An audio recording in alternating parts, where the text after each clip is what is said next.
Subscribe PLZ. ఇంట్లో bore కొడుతుంది, నిద్రపోయి లేచి వచ్చాను. ఇలా పార్క్ వచ్చాను, ఇంట్లో తిన్నాను. అయినా కానీ ఇంకా నాకు ఆకలి వేస్తుందని యాపిల్గా తెచ్చుకొని అందరినీ తింటున్నా. తిన్నప్పుడు చాలా ఆలోచనలు వచ్చాయి. మనిషికి ఎందుకు ఆకలి వేస్తుంది పదే పదే? నాకైతే చాలా ఆకలేస్తుంది. ఎందుకు? ఒకటి, నేను హెల్తీగా ఉండని ఆకలేస్తుందా? 2, నాకు హెల్త్ బాగాలేదని ఆకలేస్తుందా? నేను రోజుకి కనీసము 4 సార్లు తింటాను. అందులో ఎక్కువ శాతం రైస్ ఉంటుంది. అప్పుడప్పుడు అంటే వారానికి ఒకసారి ఒక యాపిల్, ఒక జాంకాయ అలా ఉంటుంది.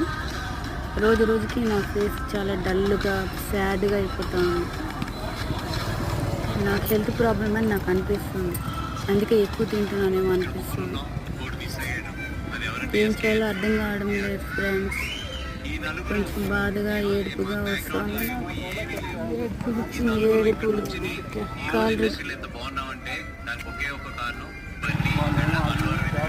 కష్టాలన్నీ నాకే వచ్చాయి ఫ్రెండ్స్. నేను కొంచెం స్లిమ్ అవ్వాలనుకుంటా ఉన్నాను, కానీ ఈ మాదిరిగా తింటా ఉన్నాను. నేను ఎప్పుడు తగ్గేటట్లేదు. యాపిల్ తినేస్తాను. ఫేస్ చూడండి ఎంత డల్గా ఉంది.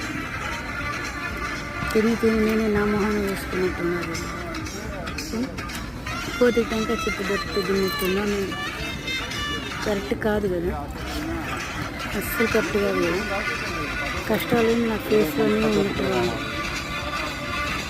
ఏమో ఆలోచిస్తూ ఉన్నా. ఆలోచించి ఎవరికైనా ఏడుపు, నాకు ఏడుపు వచ్చింది పక్కన.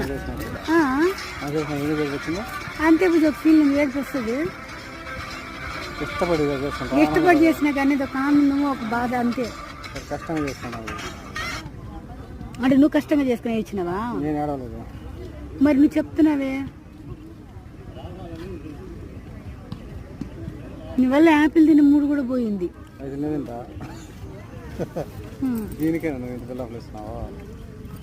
ఇప్పుడు నన్ను ఇష్టంగా చేసుకున్నావు, కష్టంగా చేసుకున్నావా నువ్వు?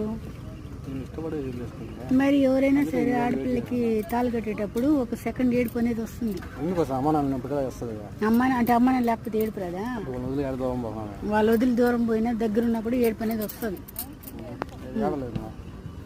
నేను మనసులో ఏడ్చినాను. బాధ అనేది లోపల ఉంటుంది. నాకు వాళ్ళేది ఒక రెంగిల్ చేసి నేను తిన్నాను.